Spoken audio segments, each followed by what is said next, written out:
Did you ever wonder if you're super smart? Goldbrain deals with this matter every day. To judge Americans, Goldbrain uses a certain indicator, which we will talk about in today's video. By the way, my name is Gabriel Goldbrain, and my mission is to make super smart college graduates highly paid management consultants with $100,000 base salary straight out of college.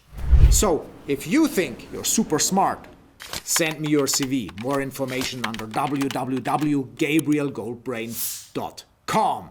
So, how would you assess whether a person is smart?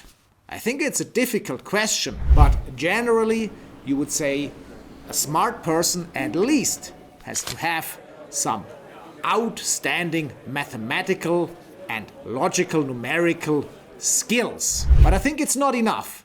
I mean, everyone knows the genius, the nerdy genius, who can do every calculation, but has problems in articulating itself, in socializing, and so on. So there are other components to identifying a smart person. One of these things probably is understanding written texts. A smart person should be able to quickly understand even complex texts and summarize the information and respond to questions about the text. That it would be generally considered a smart person. Also, generating texts, describing his thoughts with high precision, also that would be considered smart. Dumb persons, they are not able to produce sensible texts quickly and describe their thoughts accurately. The good news is, myself did not have to invent this kind of test. There is a private organization called the College Board which invented a test like this. It's the so-called SAT test. SAT originally stood for Scholastic Aptitude Test.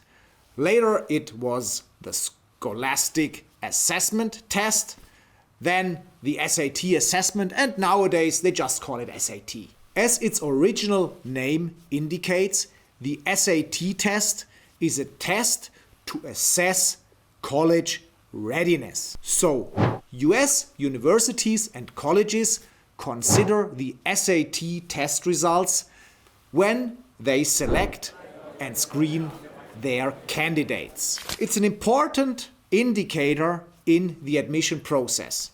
And the more renowned a college or a university undergraduate degree is, the higher the focus on this indicator to filter out the best candidates. The SAT test has two sections: a mathematical problem-solving section and an evidence-based reading and writing section. For each of these two sections, test candidates can get 200 to 800 score points. So, in total, the results of both sections are being added up, that the overall SAT test result shows a score from minimum 400 to maximum 1,600 SAT test points. The SAT test scores follow a bell curve distribution. An SAT score of about 1,000 represents the expectation value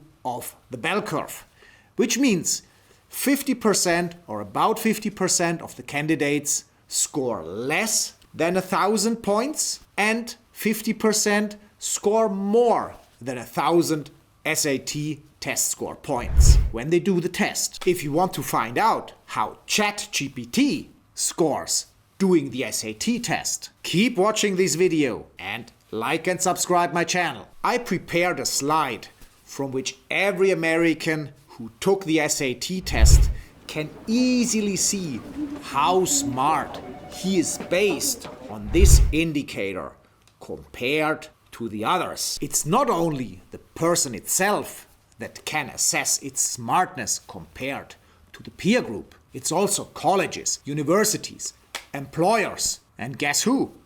Goldbrain, who can assess a person's paper smartness. But don't forget, the paper smartness is not everything. If the person in life makes a strange impression, that may change the picture completely. He may be as smart on paper as can be. If there is no social interaction, it's not worth a lot. At least when we talk about landing a job in management consulting. For that, you need to demonstrate certain character traits like leadership skills, entrepreneurial drive, personal impact, excellent communication skills. These things, they cannot be tested by the SAT test. That's what you find out in an interview. And that's why I will prepare you for interviews with top management consulting firms if your goal is to become a top management consultant. So a super smart guy will go to my website www.gabrielgoldbrain.com and apply to the Goldbrain SUCCESS Training, which is free if you fail it. So there is no financial risk by enrolling in the Gabriel Goldbrain SUCCESS Training. Compensation is success-based only. Now let's have a look at what SAT scores indicate a super smart person.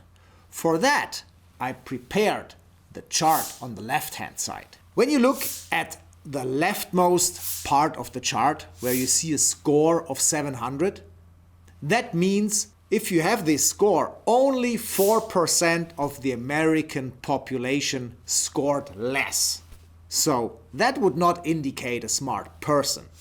An SAT score of 1,000 means that you outperform about 50% of the American population based on these test results. Which means if you're around the 1,000 range, you would be pretty much average smart. All scores higher than 1,000 SAT score points can be considered above average.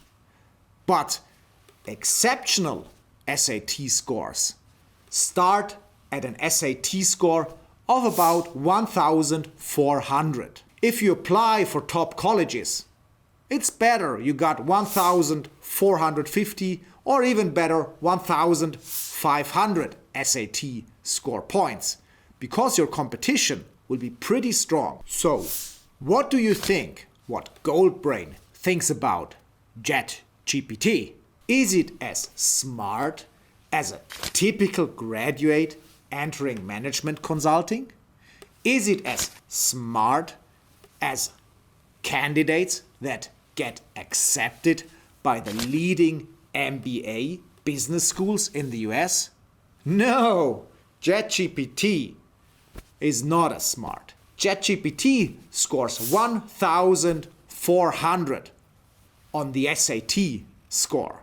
So it's at the border to super smart. But amongst the super smart guys, it still lags pretty much behind. But nevertheless, ChatGPT sacks about 97% of the Americans.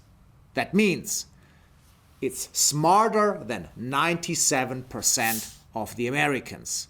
So only 3% of the Americans outperform ChatGPT on the SAT test, which is impressive anyway. Let me recommend two videos to you. The first video is about why rich parents send their children to business schools to do an MBA. And the second video is how you can earn $100,000 straight out of college. Subscribe my channel and like my video. Thanks for watching.